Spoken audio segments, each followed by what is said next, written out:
बोलेगा ना। तो वो जीवात्मा है, उसमें भी एक आंख है।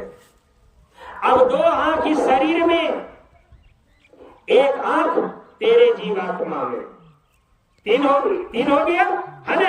अब दो कान ये शरीर में, एक कान तेरे जीवात्मा में, तीन कान हो गया ना।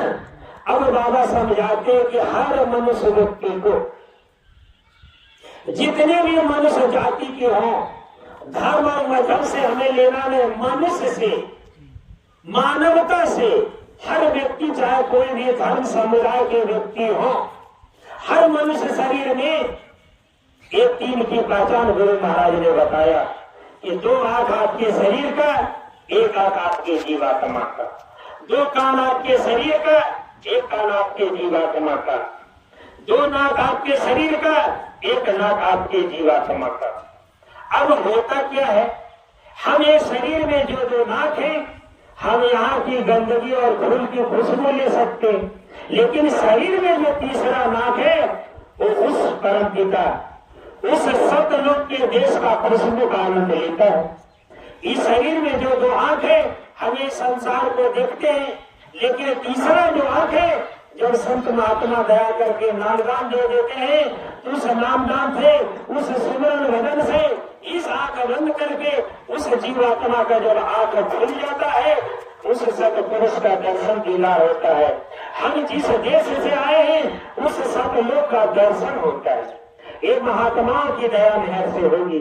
जब तक नहीं इनकी दया होगी, हम और आप इस संसार में भरम में और भूल में पड़े हैं।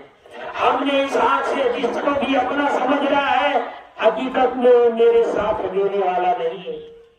जब तक ये शरीर हमारा चलायमान है, जब तक ये मेरा शरीर चल रहा है, जब तक ये शरीर हमारा काम कर रहा है, हर कोई हमको अपना मानने के लिए तैयार है। लेकिन जैसे ये शरीर से जीवात्मा निकल गई, हमारा ये परिवार हमको छुएंगे तो स्नान करेंगे, है ना। अब उस समय हमारे द्वारा जो अर्जित धन है सब छूट जाएगा, कोई साथ जाने वाला नहीं है। लेकिन ये परम संत बाबा जी गुरु ने समझाते कि बच्चा, अगर ये मनुष्य शरीर रहते हुए तुमने अपनी जीवात्मा का आंख और कान अगर खुलवा लिया और इस मनुष्य शरीर में रह करके अगर उस मालिक का सुमरन ध्यान और भजन कर लिया, वो तुम्हारे साथ जाएगा, वो तुम्हारे साथ जाएगा और वही तुम्हारा सच्चा कर्म होगा। तुमको मनुष्य पाने का मूल मकसद यही था।